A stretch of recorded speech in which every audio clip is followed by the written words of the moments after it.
Hi, it's Corey, and today you're gonna learn how to play a song.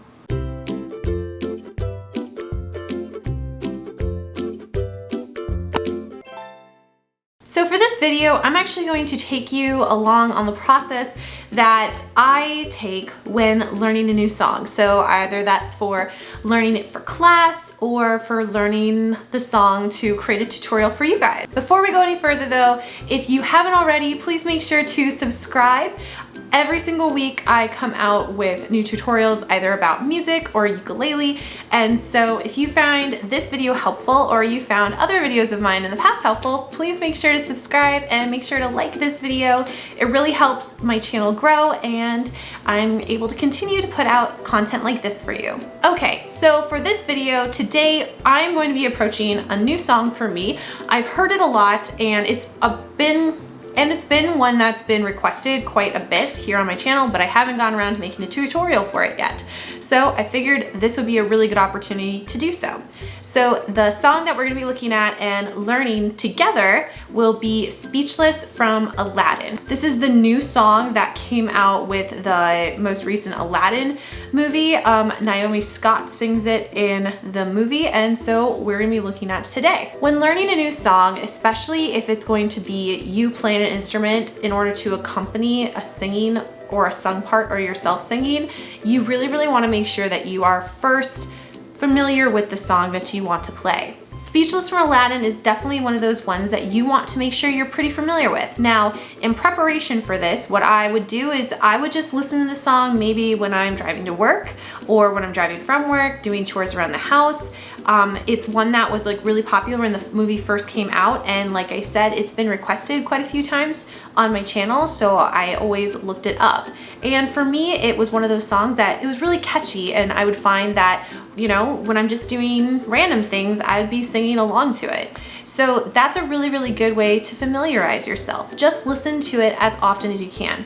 That's something that I would often do when I was in college as a music student. If I was just walking to and from class, I would have a playlist of all of the songs that I was learning for that semester, and I would just be listening to them. Now, I would say I wouldn't be listening to them passively. I'd be really thinking about different things. Every time I listen to the song, I would have a goal in mind. That's a really good thing to do too. Have a goal in mind for what you want to accomplish when you're listening to that song.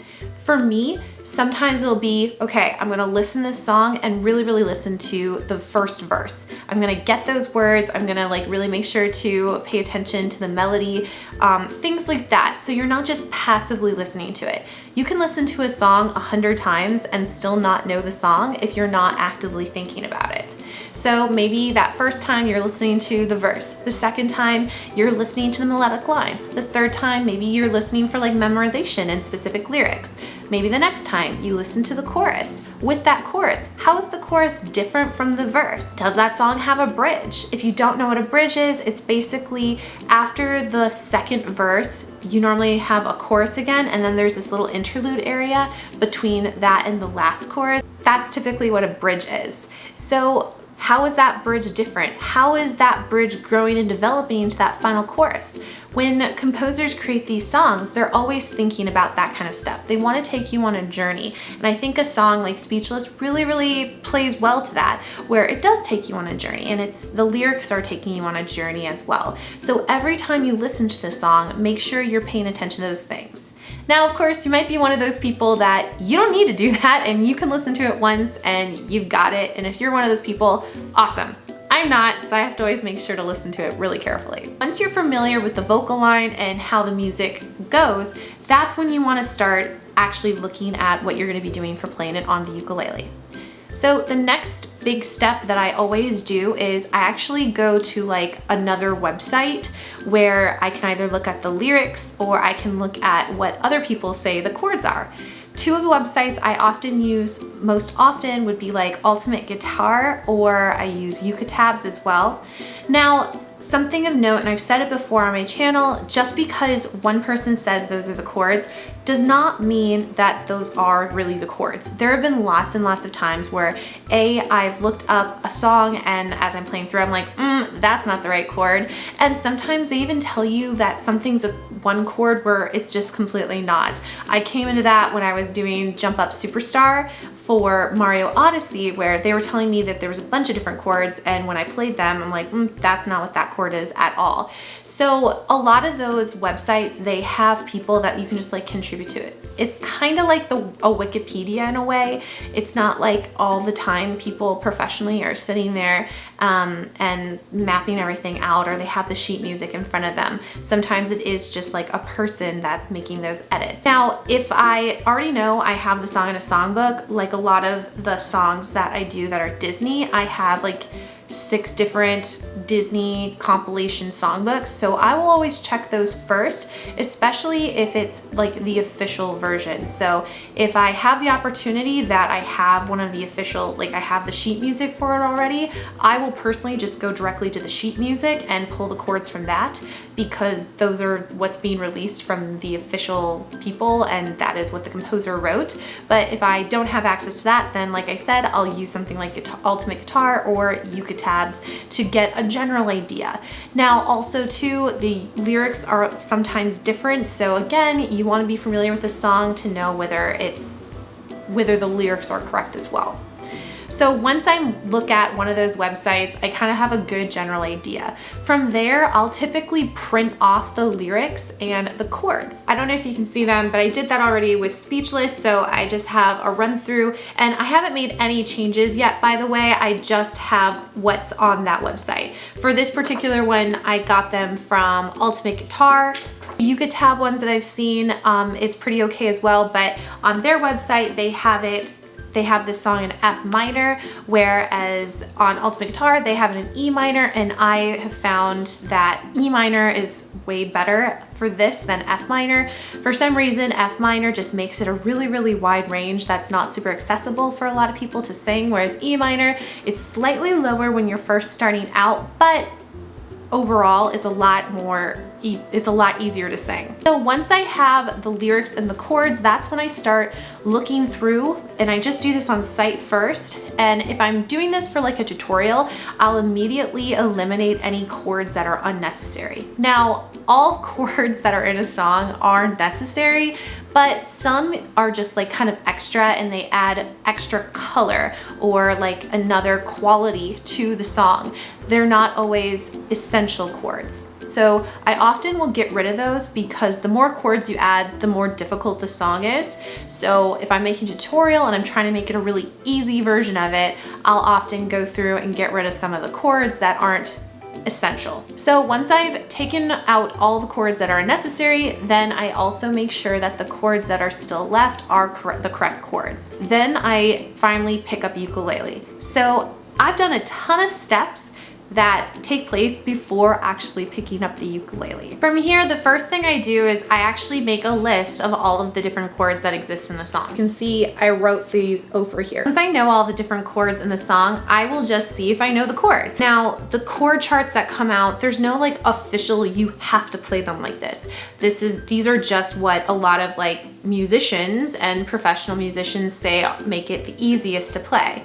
I would always try to recommend following a chord chart as closely as possible if you can, but again, some chords are just a lot harder than others. Like a B minor, for instance, is one that I always recommend to make a modification for. So for Speechless, the chords that we're gonna be looking at for the entire song will be an E minor, a C, a D, a B, a G, and an A minor. So once I know that I know all those chords, I'll then just play through them. We have the E minor, the C, the D, the B, the G, and the A minor. So once you're really familiar with those chords, then you want to actually look at the song. So the first thing I'm gonna be doing, and you can see it here up on the screen, is I'm just going to play each chord as it appears in the song. So the first line is, "Here comes a wave meant to wash me away." So rather than using a strumming pattern, I'm just going to play when the chord changes. I often talk about this on kind of talking about levels of strumming patterns, and this is like the most basic level. But I also do this too if I'm not super familiar with a song or it's the first time I'm playing through it. So the first thing before I start doing that is I always play the first chord. Typically that's going to get me the key. So from in here, I can hear, and then I can get my starting pitch. And the starting pitch for there is here, here comes a wave. So for that we have an E. Here comes a wave, here. You can hear it's the same pitch. Now when you play that first chord and it's giving you a starting pitch, that's typically the pitch you're going to be starting on will be somewhere in that chord. So if you need help with that, you strum. If you can hear it right away, that's great. But if not, just pick through each individual pitch. And then typically you'll be able to hear it. There are obviously cases that this isn't the case, but often the starting pitch will be already in the chord. So the first line would sound like this. Here comes a wave meant to wash me away. Now you can tell it's a little bit low for me, but like I said before, even though an F minor is a little bit easier to sing because it is that half step higher, it gets almost too high to sing when we get to the bridge and the last chorus. So I'm choosing to do it in the E minor to make it more accessible. And I'll often do that in a tutorial too. If the key's not good and the chords are a little bit hard in that key, I'll just change the key to something that people are more familiar with. So now that I have that first opening line, I have to think to myself, do I want to change something? Do I want to add a strumming pattern? Do the chords sound all good? Now, for me, I think it sounds fine, so I'm going to leave it as is. But I think, here comes a wave meant to wash me away. I played that last chord a little wrong, but I think that's a little bit boring in my opinion. Now, if you're just on a level where you're just playing on the chord changes, that's totally fine. On top of that, typically within a first line like this, you might only have one chord. We have 4. So do whatever you're comfortable with. If this is the point that you're at, stay with it. For me, I want to take it to the next step. So rather than doing like a strumming pattern, I'm actually going to pluck the top 3 strings on the ukulele. So I'm gonna just pretty much ignore this 4th string for now. So I'm gonna have, here comes a wave meant to wash me away. Something like that. In the recording, there's kind of a little like da da da da. It's not chordal, which means you're not hearing this on the piano. You're hearing these like sort of arpeggiated things. So I know I don't want to arpeggiate because that just doesn't have the same feel, because that would be like, here comes that would sound like this. Here comes a wave meant to wash me away. Something like that. I just don't think that really fits. So I like the vibe of plucking those bottom 3, okay? So we have, here comes a wave meant to wash me away. Okay? Now, moving in, I know that I want to start with that pluck, pluck, pluck, pluck. So I'm going to take it to the next line. A tide that is taking me under.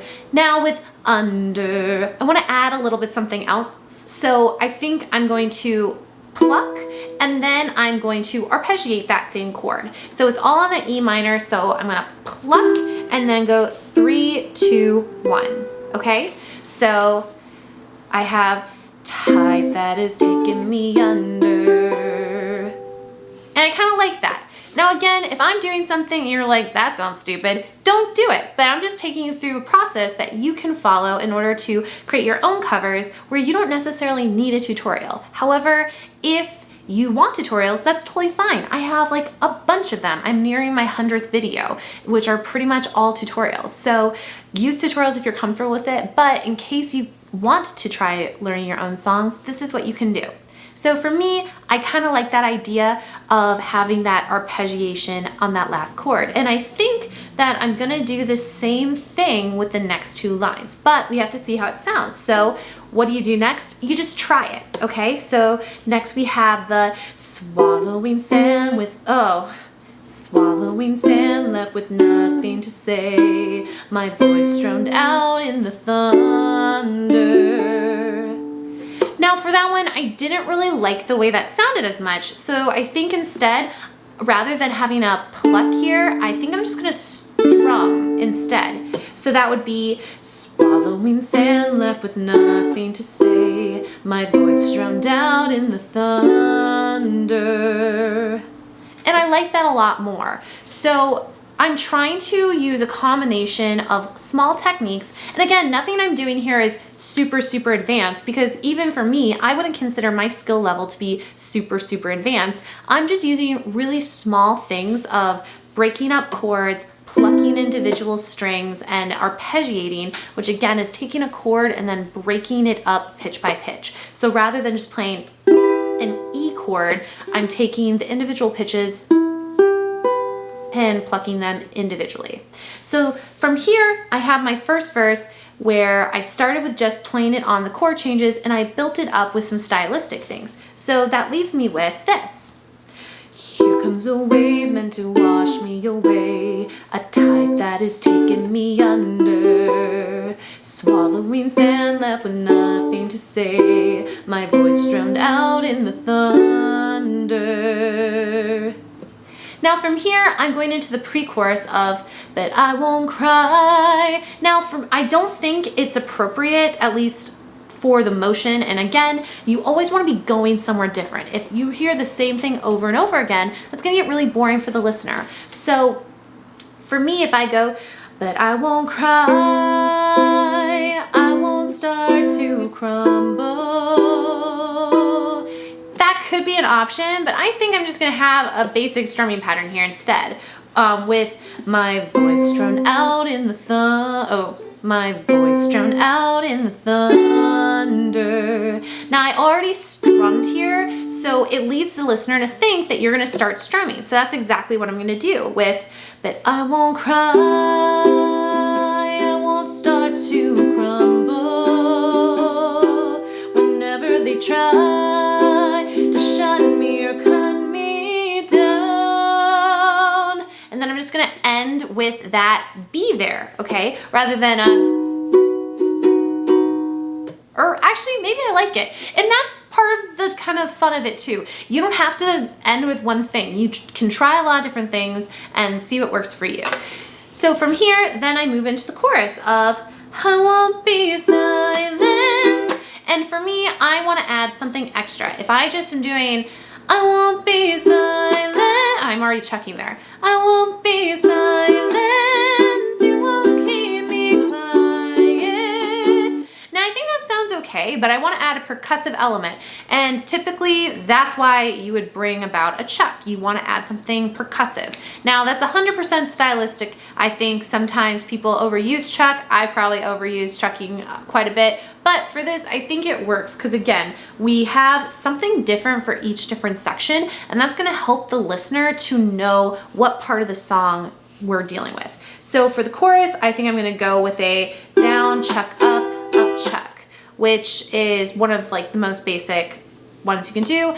And for those that don't wanna chuck, that's just a down, down, up, down, okay? So I have, I won't be silent, you can't keep me quiet, won't tremble when you try it, all I know is I won't go speechless. So for that, as I was going through it, I thought to myself, in the song, it has all I chord,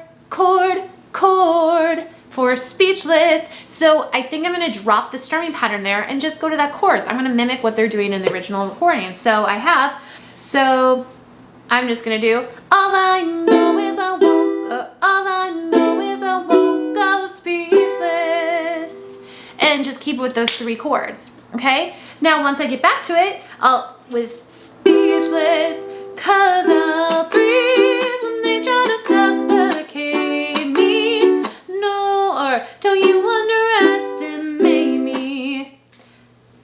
Now for that, I'm not quite sure what I'll do. Maybe I'll have, don't you underestimate me. Yeah, and then I'll just stick on the chords of, cause I know that I won't, cause I know that I won't go speechless. Just like that. Now, you can tell I'm making mistakes, but again, I've never looked through this song before other than listening to it. So you're gonna make mistakes. Now, even when I go about a tutorial, I'll still take all these steps and then hopefully it's a more refined version for the tutorial. I still make mistakes, but the hope is at least the playthrough is pretty smoothed out for you. But when you're first going through the first time, it's not gonna be perfect, okay? So from here, I would be moving into verse 2. So I'm just gonna mimic what I did in the first part. Written in stone, every word, river rule every word, and keep going like that. Same thing with the pre-chorus. 'Cause I cannot stop to crumble, so come on and try to shut me or cut me down. I won't be silenced, you can keep me quiet. And then I'm just gonna continue with that. Now, the time where that changes is when we get to the bridge. For the bridge, I'm gonna continue with the same strumming pattern because I have all this momentum from the chorus, but the chords are gonna change. So if you're not familiar with those chords, make sure to play through it beforehand before going into that bridge. But for me, I know the chords. I don't think they're that difficult, so I would just probably be going for it. So I'm gonna play through it first, see kind of how it's singing it owns, and maybe add some stylistic things to it. But let's see, we might not have to add anything. Try to lock me in this cage, I won't just lay me down and die. I will take these broken wings and watch me burn across the sky. Hear the echoes saying I. So for that, I'm just gonna have it ring on that C, and I think it's kind of nice if you want to do that because you have the I. Now, regardless of, I don't know if that sounds good or not, but if you want to have that be like a really cool vocal moment, I would just let it ring out. If you're not really focusing on that as much and you want to just have like the, hear the echo saying I won't be silenced. So if you want to just go right back into the chorus, that's totally an option, but I think it's kind of cool if you break it up a little bit, and even in the recording, it's a little bit of like this mysterious echo type vibe. So you could do that too. And then from here, I pretty much just copy what I did in the previous chorus, maybe adding a little bit more vocal stuff if I can. In review, kind of those major steps that you're gonna follow are be really, really familiar with the song, look up the lyrics and the chords online, check the lyrics and chords to make sure that they are correct. And if you're really wanting to learn something on your own, one good thing you can do is look up people that do tutorials on the various songs and see what chords they have to offer too. I find that a lot of times ukulele tutorials are a lot more accurate than the actual chords sometimes on those kind of lead sheet websites, but so you just have to be careful with that. Familiarize yourself with the chords in the song. Either write them out so you know exactly which ones you're gonna be using. If you don't know them already, learn them. And then moving forward, 5, play through it line by line just on the chord changes. Once you get through the whole song and you're familiar with those chords and where they happen in the song, then 6, start singing along with it. 7, add a strumming pattern or stylistic thing if you want. 8, check either by playing it for somebody or recording yourself whether the performance as a whole sounds good and works together. And 9, have fun with it. It's for you, okay? So it's your song. I mean, it's the composer's song and the performer's song, but at this point you're making your own cover of it, so it's your song, okay? So make sure you're happy with it too. I hope you found this helpful. If you are really interested in learning how to play Speechless from Aladdin, sort of like the part 2 of this will be a tutorial that will come out next week on how to play Speechless, and I will be doing the tutorial on all of the little stylistic things I've added to it, so the plucking and the little arpeggiation in addition to the strumming pattern and chucking. So if you were a big fan of the movie or you haven't seen it yet or you just heard that song, you really like it, make sure to tune in for that. And again, if you haven't already, please make sure to subscribe. I come out with a new video pretty much every single week, if not sometimes more than once a week. So I'd love to have you stick around and join our little community that we have growing. So thanks so much. Have a great day, and I will see you next time. Bye-bye.